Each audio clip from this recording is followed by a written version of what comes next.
Hello, this is Defacto review of this week in Mongolia with me, Jargal Dambadarja. We provide you every week about two important events happened in Mongolia. Our thoughts and, if possible, when possible, the way how we can solve the problems. This week topics are, first, about the imminent rights implementation in Mongolia. Second, about agriculture sector financing in Mongolia. In both topics, we will share with you problems and some ways of solutions. Let's go to the first topic. Let's take a particular case. We have now a brand new airport, brand new, 3-4 years, Genghis Khan International Airport. This airport is made or built in particular empty, huge valley called Hushuk. And this Hushuk Valley airport, which is a completely empty place, built in this empty place, and the government had decided to make free economic zone based close to this airport. Total land size is 31,000 hectares to be used, and out of which only 1,000 will be used for this free economic zone. And there is a plan nearby, because there is a capital of one of 21 provinces of Mongolia, two Central Amik provinces there. And attached to that province and close to the airport, they are extending that Amik center and called it New Zone Mod City. So both together, it takes some 50,000 hectare land. Some of them are used, but 95% not used. So it's easier to make there whatever needed. Yet, it is not easy now. Why? Turned out the lands are given, the lands licenses, titles were given to two people. In some cases, one company got 41 lands, places, total 500 hectare land, empty land. Government official, high-ranking official, got to 170 hectare land there. So it's possible in this country. Those who close to information get the land, which is going to be developed down the road in the future. They get the land somehow, and then they want to sell it back to the state at the very high price. That was their intention. And now question comes, how all this can happen and how we can stop it and how we legally solve the issues.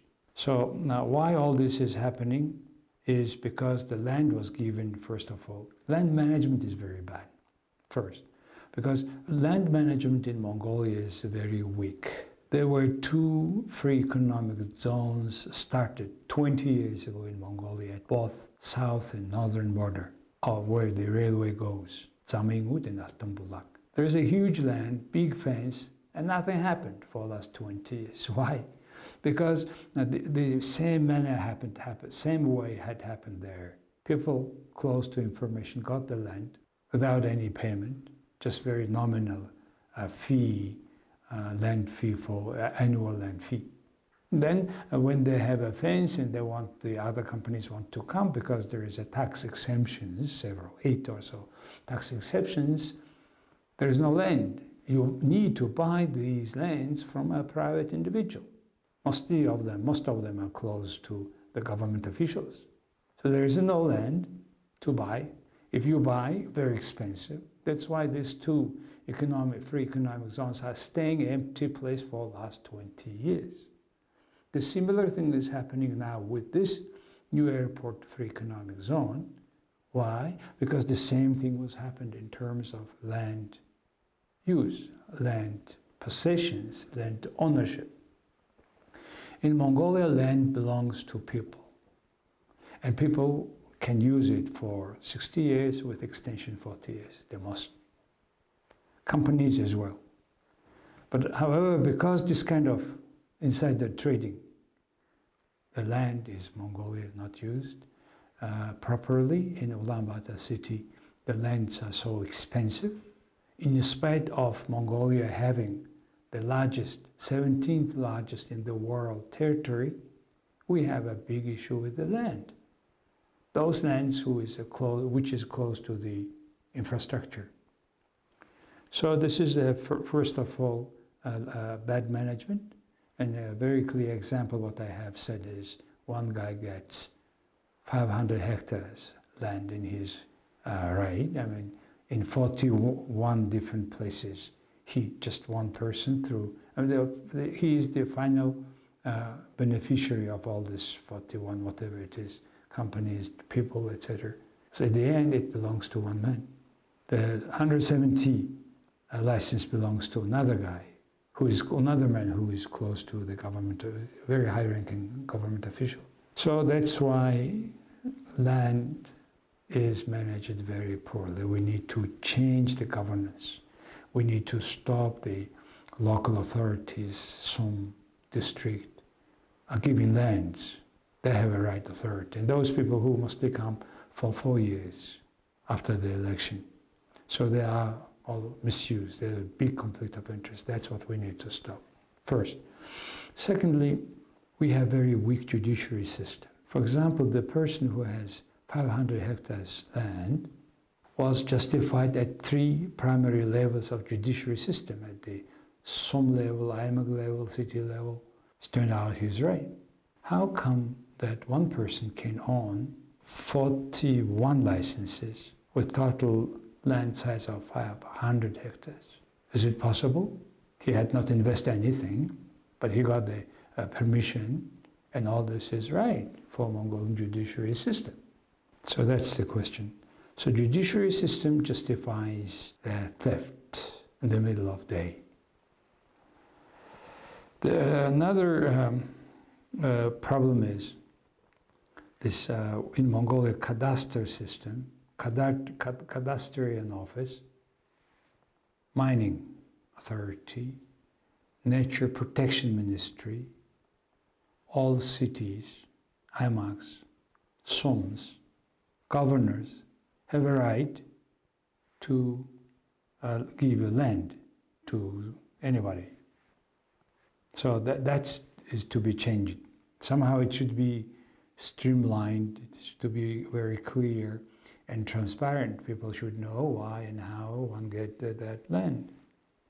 The final reason is we need to have very clear imminent right, or how it's called, condemnation laws. We have the imminent right for land laws. There's a particular provision which is amended in 2015, in which they say the state has a right to take land when they need infrastructure and other common things.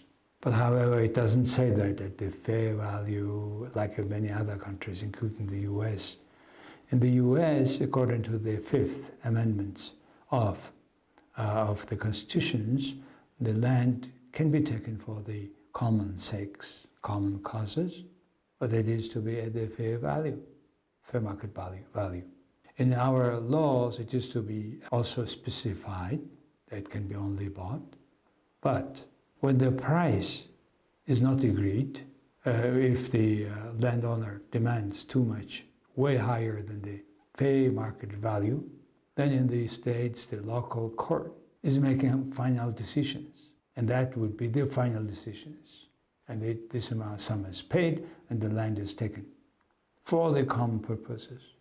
That's what we need to make our imminent right law change it in that way. So that's our first topic. Our second topic for this week's review is about the financing of agriculture sector of Mongolia.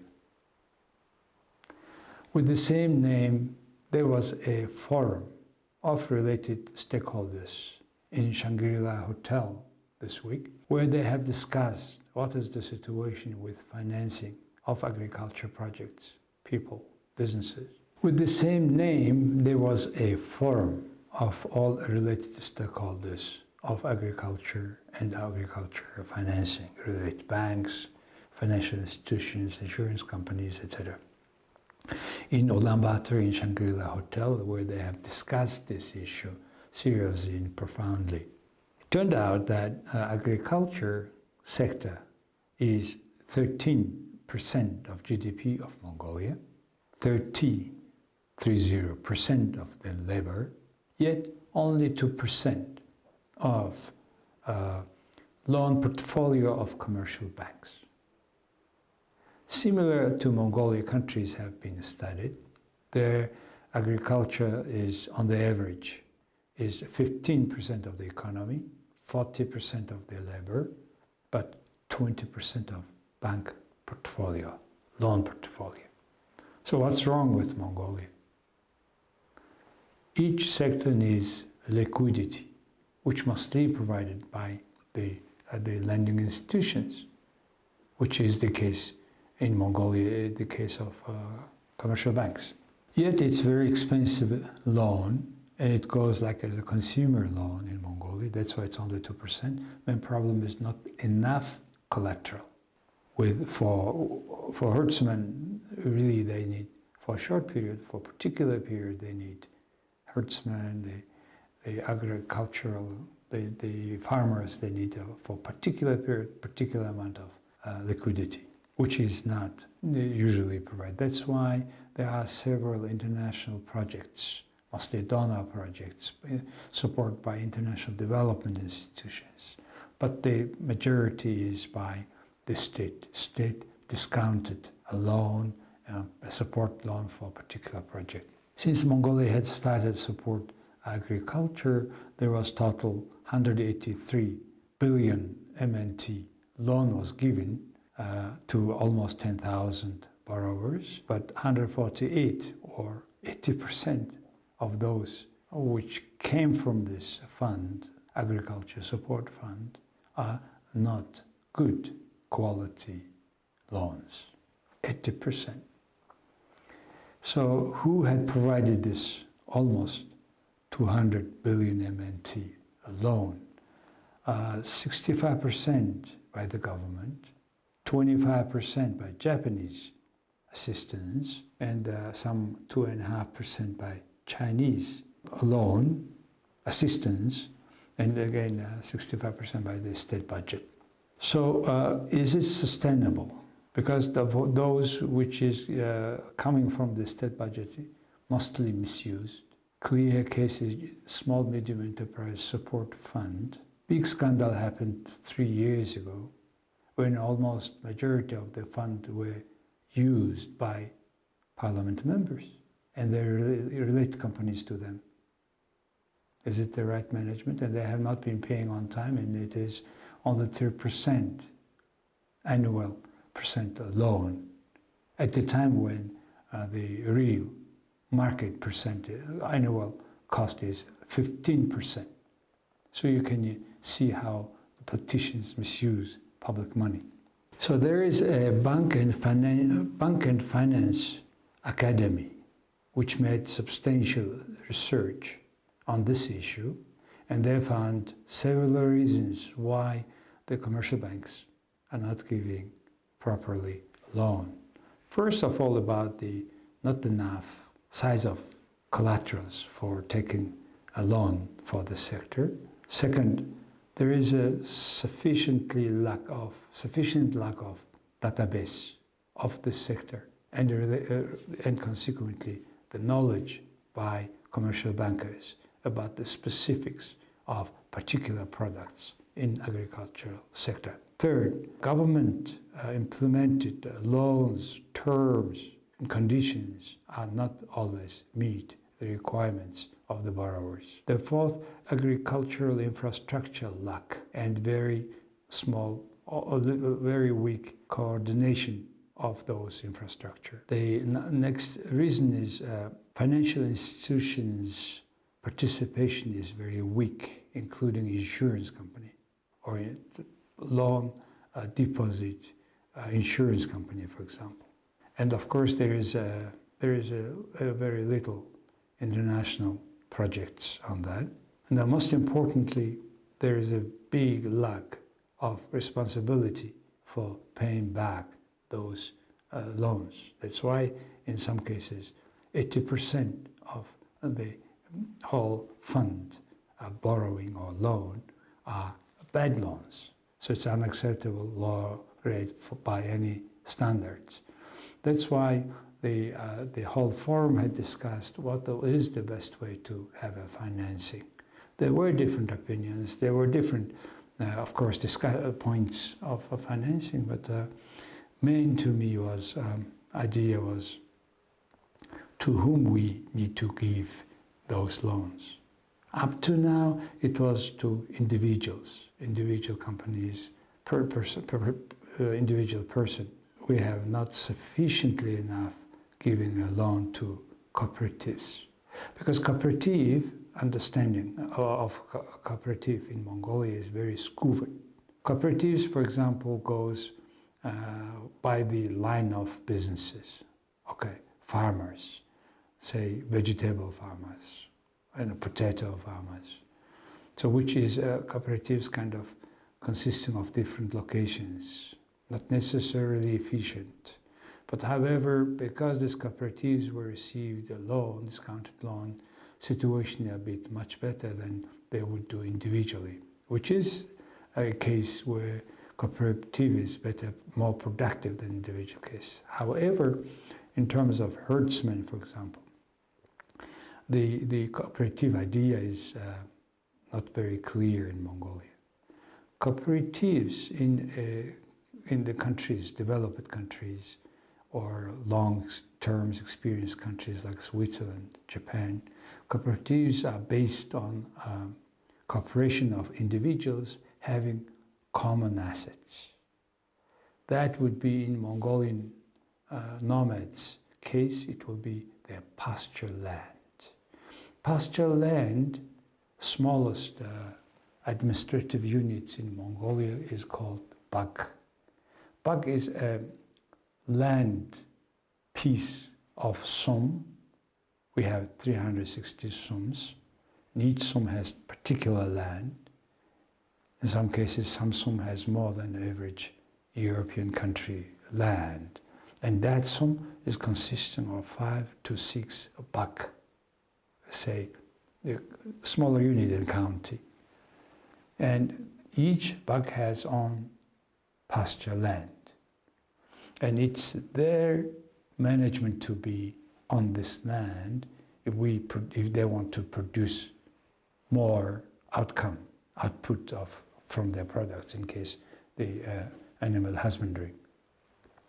Then if bag is a cooperative, they will have joint management of their pasture land or water or other whatever they can use from that land.